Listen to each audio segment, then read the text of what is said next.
Bonjour, on se retrouve pour une nouvelle vidéo et aujourd'hui c'est une vidéo meal prep pour la semaine. Je vais tout simplement préparer un ou deux plats d'avance pour m'avancer pour la semaine pour justement être plus tranquille le soir et avoir un peu plus de temps et ne pas devoir courir. Surtout quand j'ai des journées où je finis à 19 h, il est important que j'ai préparé mon souper avant, sinon c'est vraiment la course quand on rentre et on mange un peu n'importe quoi, des trucs vite fait bien fait. Et si je veux pouvoir maintenir une bonne alimentation, il est important de justement préparer ses menus à l'avance et autant le faire le week-end lorsqu'on a un petit peu de temps.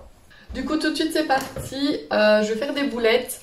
Alors, j'ai vu dans une vidéo TikTok un monsieur qui utilise des tranches comme ceci de fromage pour mettre à l'intérieur de ses boulettes et elles ont l'air trop bonnes. Donc, je vais essayer ça comme lui. Je vais en couper quelques-unes en petits morceaux. Enfin, lui, il les râpe. Mais comment dire que j'ai l'impression que ça ne doit pas se râper très facilement. Du coup, je vais les couper en petits morceaux à la main, comme ça. Hop. Mon petit assortiment de fromage. Doudoudou. Moi, je sais pas vous, mais moi j'adore ce fromage en tranches. Hop, alors c'est parti. Je vais les couper dans un sens et puis dans l'autre pour faire de petits morceaux qui viendront se mélanger à ma farce.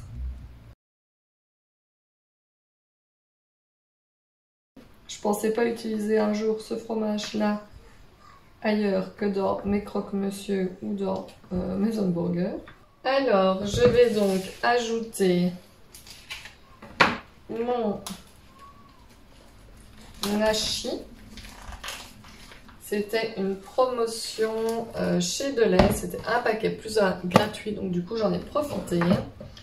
Je vais assaisonner avec un peu de sel.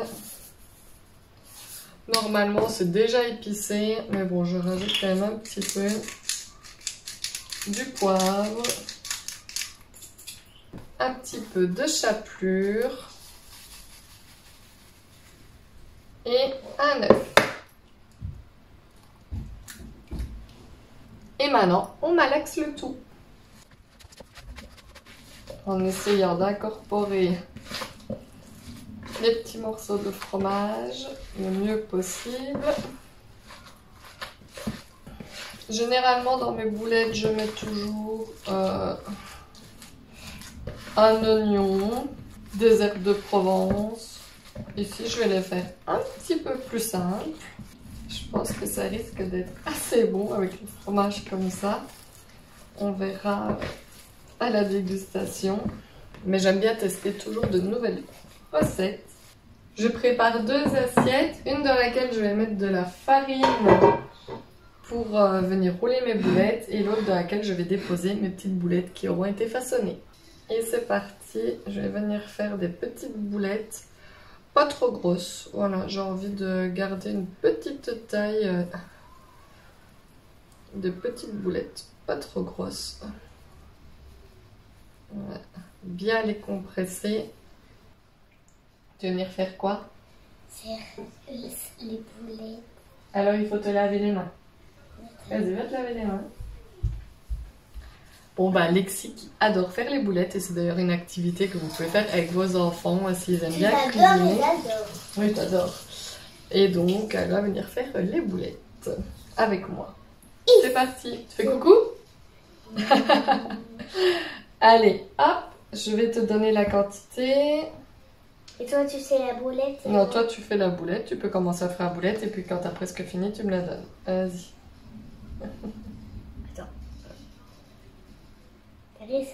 Vas-y, écrase bien, tu fais une belle boule. Les dents, ça m'a fait de l'habitude. T'as enlevé l'habitude? Je vais la finir et puis tu pourras la rouler dans la farine, d'accord? Moi, mon habitude, c'est de la rouler dans la farine. D'accord. Pas de faire la boule. D'accord. Toi, tu sais la boule et moi, je rentre dans la farine. Ok, super. Tu roules dans la farine? Doucement. Donc ce que je vais faire, c'est que je vais évider ma courgette et que je vais la faire pré-cuire à la vapeur un petit peu pendant que je ferai cuire mes boulettes. On enlève son chapeau. Hop. Et je vais la vider. C'est des courgettes du jardin, donc il y a beaucoup de graines à l'intérieur. Je sors donc mon cuit-vapeur et on va la faire pré-cuire 10-15 minutes, le temps que je fasse cuire mes petites boulettes et que je termine la préparation de la farce. Alors, on va continuer la préparation de la farce. Donc, je vais rajouter un oignon, de l'ail et... ah oui, on va entendre le cuit-vapeur derrière maintenant. Un oignon, de l'ail et un petit peu des herbes de Provence.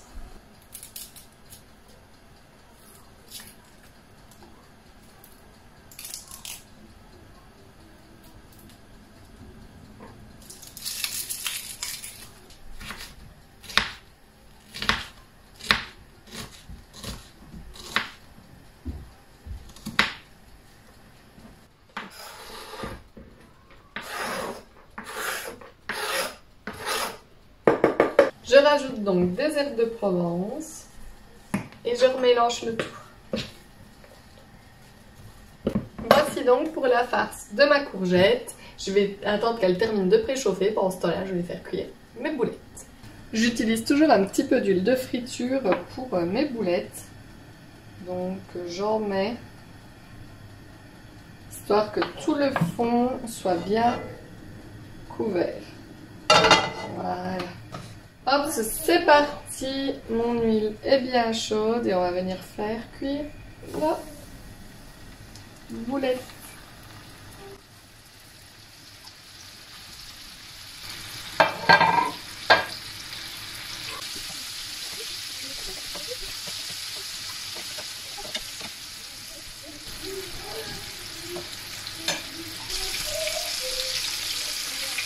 Et voici ma courgette qui est pré-cuite.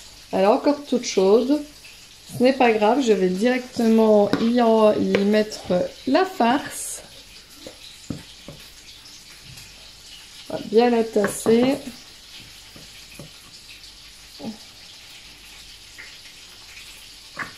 Normalement, il y aura de la bonne quantité.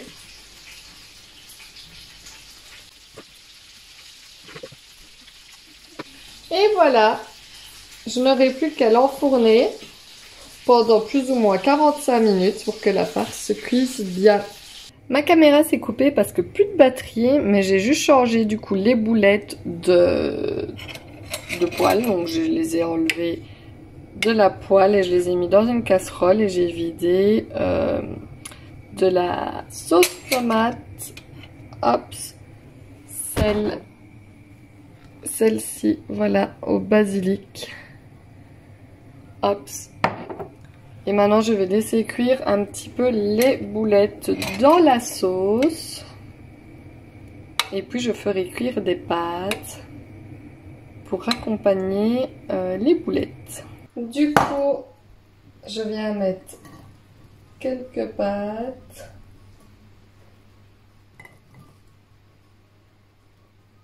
Hop.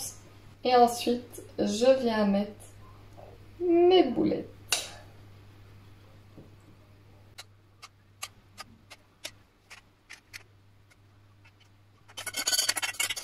Et voici un repas que je vais laisser refroidir et ensuite je mettrai les couvercles.